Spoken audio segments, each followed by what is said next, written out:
Under the endless expanse of an indigo-dusted sky, the little town of Greensboro, North Carolina sat, folded away in the earth's crook. It was as quiet as a half-forgotten hymn, its heart pulsating to the rhythm of the quaint church bell that tolled each dawn.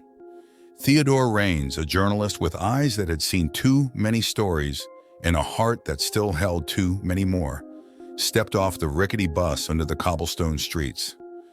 Theodore had a way of observing the world not as a mere bystander, but as a silent participant, of stitching together fragments of happenstance into stories of consequence. He was a generous soul. His warmth spilled over in his interactions, his ready smile belaying the shadows of a trauma-laden past. His fingers were forever ink-stained, testament to his persistence in pursuing truths that often lay shrouded beneath layers of ambiguity. Greensboro was not different from any other small-town America, not on the surface at least. The peeling paint on the clapboard houses, the old men huddled around the solitary diner, even the modest church with its solemn cross seemed ordinary. Yet beneath the monotony, there was an unusual hum, a slow undercurrent, as if the town moved to the pulse of a different, more ancient drum. He found himself drawn to the church. Its walls, bleached by time, held an uncanny allure. In its silent shadows, he could hear whispers of the peculiar financial transactions he was there to unravel. "I hear you've been generous to the church," he said, sitting down beside an old woman, her frail fingers busy knitting a pattern as intricate as the web he was attempting to untangle. Her eyes, clouded with age, brightened at the mention of the church. "Oh yes, we all give what we can. It's for the greater good, you see," she replied, her voice quivering like a leaf in the autumn breeze. There was a certain rhythm to her words, a choreographed delivery, as if recited from a well-rehearsed script. And it wasn't just her. The townsfolk all sang praises of the church, their words weaving a melody that was both harmonious and eerily dissonant. Walking home that night under the sterile glow of the lamplight, he felt the town's mask slipping. Its quaintness began to feel like a carefully rehearsed act, its rhythm now a hollow echo. He saw the old woman again sitting on her porch. She looked up and flashed him a toothless grin. He waved back, but the echo of her laughter followed him home, a haunting melody that hinted at a deeper darkness. As the night descended and the stars found their places in the celestial tapestry, he could feel the first pricklings of an old, familiar dread. His heart pounded in rhythm with the ancient beat he had begun to sense, a pulse that seemed to flow from the church and into the heart of Greensboro. Even as he tried to find sleep, the echoes of the day swirled in his mind, painting ominous shadows on his bedroom wall. Something was stirring in Greensboro, something ancient and unknowable, and he was at the precipice of uncovering it. The dawn couldn't come soon enough. As his eyes finally fluttered shut, a singular thought occupied his mind. Tomorrow he would attend his first sermon, and there he might find the answers he sought. The stage for his investigation was set. Unbeknownst to him, so was the stage for a descent into a realm of cosmic horror.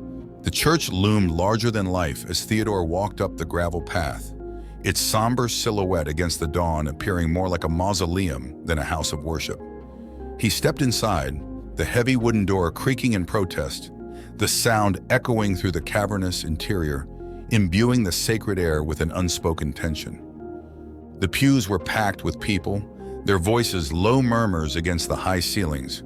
But as the pastor approached the pulpit, a silence fell over the congregation, as heavy and encompassing as the church's dark shadow.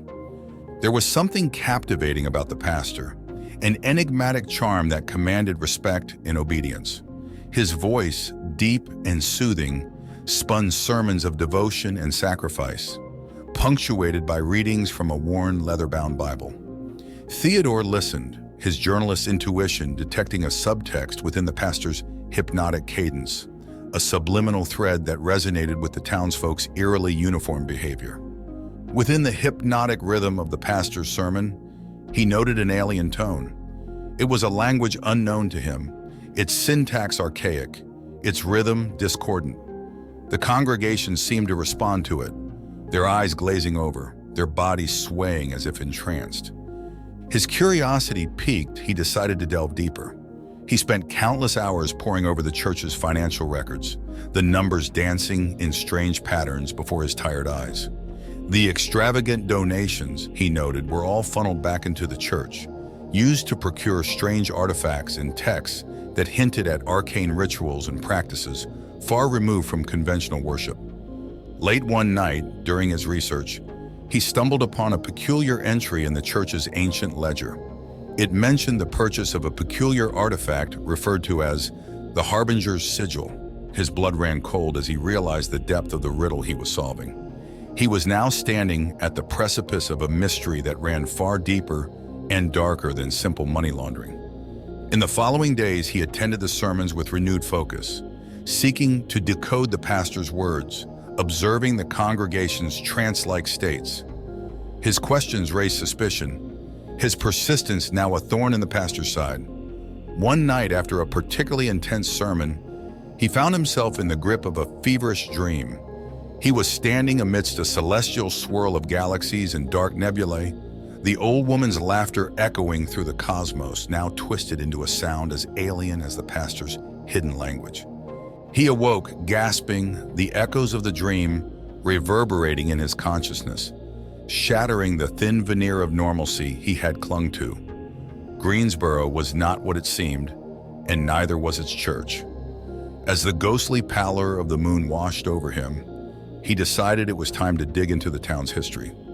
He was no longer just a journalist investigating a financial scam, but a solitary crusader standing against a cult that thrived in the shadow of the dark church, with the lives of the innocent townsfolk hanging in the balance.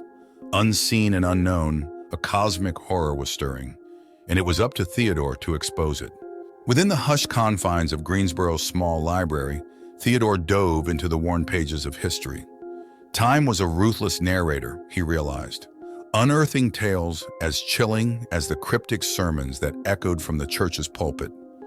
Records pointed to a hushed chapter of Greensboro's history, where whispers of a long-dormant cult emerged.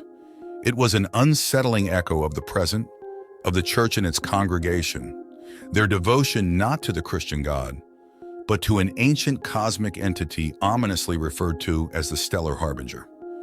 His sleep was now a cacophony of nightmares. Spiraling galaxies, blackened stars, and inhuman laughter invaded his dreams. His waking moments suffused with a sense of impending doom. Paranoia, like an old, unwelcome friend, had returned, its claws sinking deep into the corners of his mind. The townsfolk watched him now, their eyes mirroring the same glazed look he had seen in the church. He was an outsider, a threat to their harmonious monotony. Yet he was undeterred. Beneath his fear was a steely determination, an unwavering commitment to the truth. A series of events led him to the church's underbelly, a subterranean labyrinth shrouded in inky shadows. His flashlight unveiled a spectacle of horror and awe, walls adorned with cryptic petroglyphs depicting humanity's insignificance against a cosmos teeming with malevolent entities. As he ventured further into the depths, his path illuminated by the shaky beam of his flashlight, his sanity wavered at the edges. The eerie carvings pulsed as if alive, their grotesque depictions hinting at a grand cosmic play, with humans merely marionettes dancing on the strings of unfathomable entities. His heartbeat thundered in his ears as he finally reached the chamber's heart. There, upon a makeshift altar, lay the pastor, his eyes reflecting the same alien light that Theodore had come to associate with the Stellar Harbinger. "Ah, Mr. Rains," the pastor said, his voice now a chilling echo of his sermon's hypnotic cadence. "Your curiosity has led you here, but the truth is a labyrinth, and you've lost your way." Caught in the horrifying realization of the pastor's dual role, he could only stare as he rose, his form silhouetted against the eerie glow of the petroglyphs. Fear etched deep lines into his face, but in his heart determination still burned. As he fled the church's nightmarish underbelly, he knew he was no longer just chasing a story. He was in the jaws of madness, locked in a battle with a cosmic horror that sought to shroud Greensboro, and perhaps the world, in its terrifying shadow. He had to expose the dark cult and its Stellar Harbinger before it was too late. Theodore's world had turned into a vortex of chaos. Each day was a jumble of frenzied writing and sleepless nights, all while the haunting melody of the Harbinger's call played in the backdrop. His fingers danced across his typewriter, fueled by a cocktail of fear and determination, chronicling his experiences and decoding the eerie language spoken by the pastor. The town of Greensboro had changed in his eyes. The innocuous veneer was now a transparent shroud over a throbbing cosmic horror. He could see it in every corner, every hollow gaze of the townsfolk. Their synchronized laughter, their rhythmic mannerisms, their unfaltering obedience were all marionette strings manipulated by the pastor. One day, while immersed in his writings, he found the connection. The Harbinger's sigil, the artifact mentioned in the church's ledger, was linked to an ancient cosmic ritual to summon the Stellar Harbinger. He understood the pattern of the financial transactions, the procurement of arcane artifacts, and the building of the congregation. The church was not just a church, it was a conduit, a gateway to invite the Harbinger into their world. Paranoia, once his worst enemy, now became his constant companion, a grim reminder of the ticking clock. He could not shake off the feeling of being watched, followed, studied. As the date of the predicted ritual approached, his efforts to expose the pastor and his cult were met with silence from the outside world. His warnings fell on deaf ears, dismissed as the ramblings of an overworked journalist. Frustration gnawed at him, but he refused to abandon Greensboro to its dreadful fate. On the fated night, under a sky bursting with a cosmic tapestry of constellations and nebulae, the church bell tolled. Its chime was a dirge, echoing through the silent town, calling the congregation to the final ceremony. He found himself drawn to the church. Fear pulsed in his veins, but he could not ignore the pull. He entered unnoticed amidst the entranced crowd and found himself amidst a scene of otherworldly spectacle. The pastor stood at the pulpit, the Harbinger's sigil glowing ominously in his hand. As he chanted in the arcane language, the sigil responded with a blinding light, its rays piercing the chapel's darkness. Then he felt it, a disorienting shift in reality. A gaping rift opened above the altar, filled with spiraling galaxies and cosmic darkness. He could hear it then, the Harbinger's call, a terrifying, transcendent melody that struck a chord within his very soul. As the Stellar Harbinger emerged, a monstrous entity of darkness and cosmic energy, Theodore felt a final surge of determination. He lunged towards the pastor, but he was a mere human against a power that toyed with galaxies. In his last moments, as the Harbinger's form eclipsed the earth and stars, he penned his final lines, his swan song, a warning to the world about the cosmic horror that lurked in their midst. His end was swift, lost in the chaos that ensued.